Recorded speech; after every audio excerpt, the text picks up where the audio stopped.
The European Union is building a system that could deny you entry to Europe, even if you have visa-free access to the region. It's called ETIAS. It launches in 2027, and experts believe it will be used to discriminate against dual citizens and investors. Here's how it works, why the EU built it, and what it means for anyone who's invested in a second citizenship. The phrase visa-free access is about to become the investment migration industry's most expensive technicality. For decades, Caribbean citizenship by investment programs have sold a simple promise: pay a one-time investment, get a passport, travel the world freely. The centerpiece of that pitch has always been Europe. Visa-free access to the Schengen area. 27 countries, 400 million people, the world's largest economic bloc. But here's what's changing. The European Travel Information and Authorization System, ETIAS, is scheduled to launch in late 2026, becoming mandatory by October 2027. Caribbean CBI programs will technically retain their visa-free access to the Schengen area. But technically, that word is doing a lot of heavy lifting. ETIAS is not a visa. Legally, that distinction matters. But practically, it rings hollow. A St. Kitts and Nevis passport holder can no longer book a flight to Paris on impulse. They must apply online, pay a €7 fee, and wait for approval that takes anywhere from minutes to 30 days. The spontaneity that defined visa-free travel disappears entirely, replaced by pre-screened access that the European Union can revoke or restrict far more easily than traditional visa exemptions. And that's just the surface. The concern isn't the €7 or the application. It's what this system makes possible. Here's the process. You enter your passport details, provide biometric information, answer questions about your travel history, criminal record, and previous visa denials. Then you wait. The EU says 95% of applications should be approved almost instantly through automated processing. But that other 5%, their applications get flagged for manual review, and that review can take up to 30 days. At the end, you might be denied. Here's what makes this concerning. The denial reasons don't have to be transparent. The algorithm flags you, a human reviews it, and the answer comes back no. You may never know exactly why. Now, supporters will point out that electronic travel authorization, or ETA, is standard globally. The US has ESTA, Canada has ETA, Australia eliminated passport stamps back in 2012. Fair point. But there's a critical difference. Those systems weren't built by governments that have spent years explicitly targeting citizenship by investment programs as security threats. ETIAS was. To understand why that matters, you need to understand what ETIAS makes possible that wasn't possible before. ETIAS is not just a travel authorization system. It's infrastructure that gives the European Union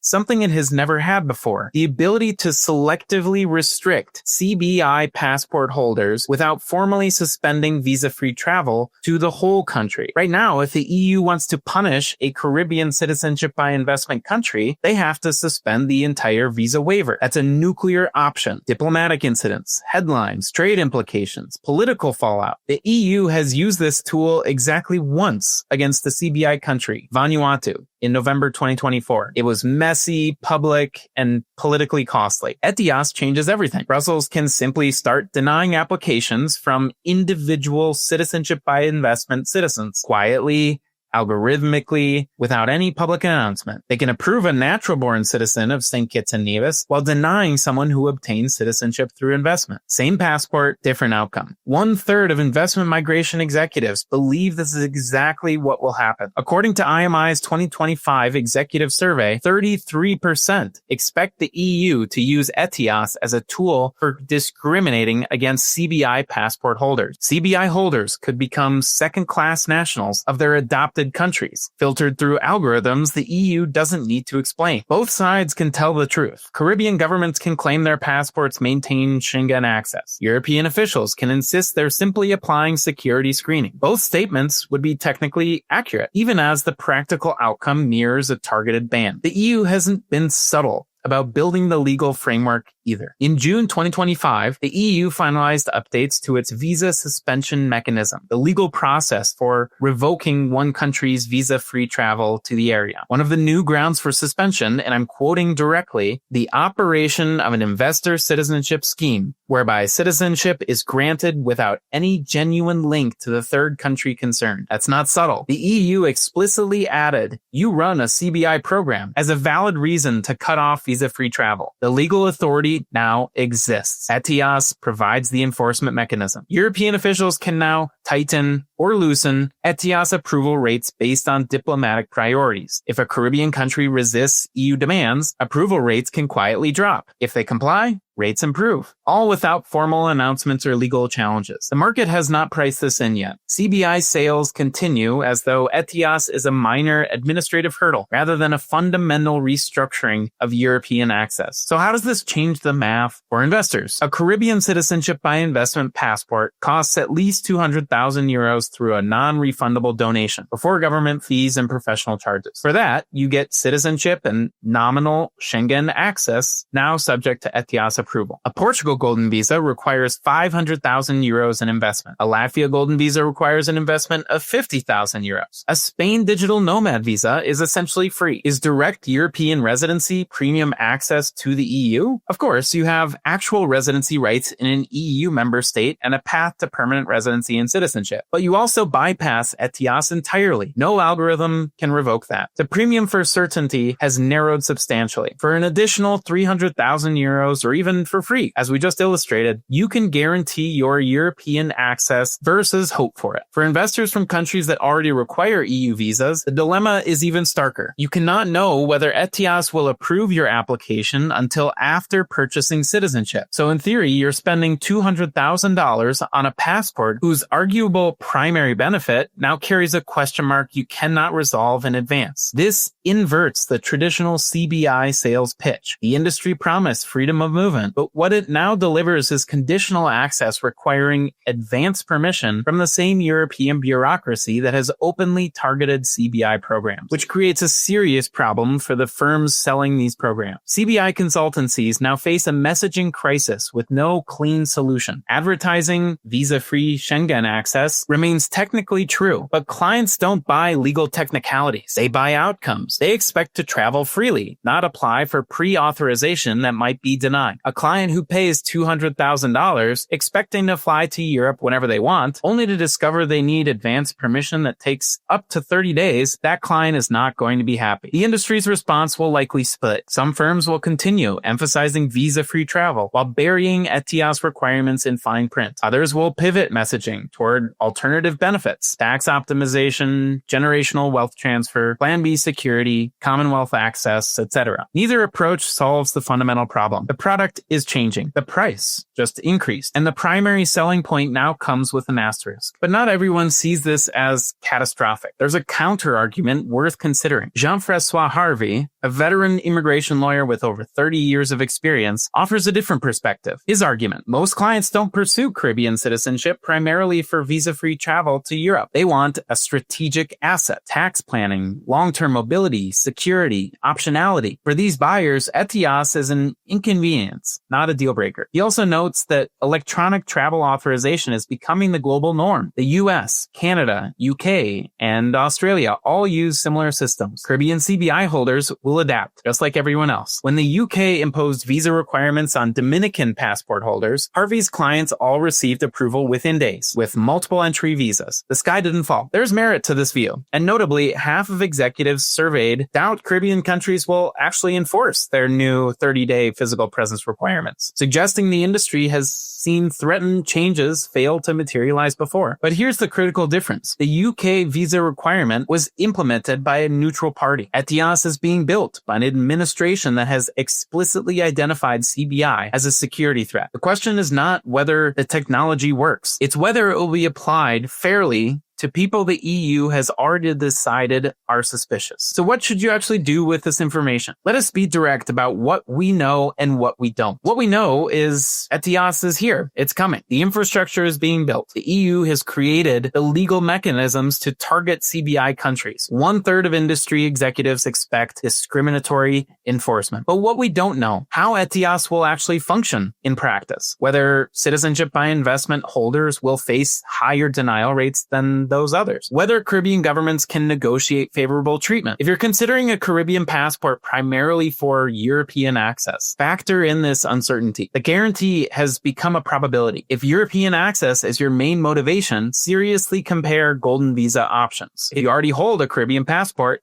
Your status doesn't change today, but think about 2027. Consider whether supplementary European residency makes sense as a hedge. If you're an industry professional, the time to adjust your messaging is now, not after ETIAS launches and clients start asking uncomfortable questions. 3/4 of surveyed executives believe at least one new CBI program will open in 2026. The industry is far from dying, but the firms that acknowledge ETIAS as a material change will outperform those treating it as noise. The phrase visa-free access. Early signals suggest many firms are choosing the latter, betting that European authorities will approve CBI passports at rates similar to other nationals. ETIAS doesn't destroy Caribbean CBI, but it does force a reckoning with what these programs actually deliver and what they can credibly promise. We'll be tracking this closely as implementation approaches. Subscribe so you don't miss the updates that matter, and click on this video to learn about the fastest processing times for citizenship by investment programs in 2026.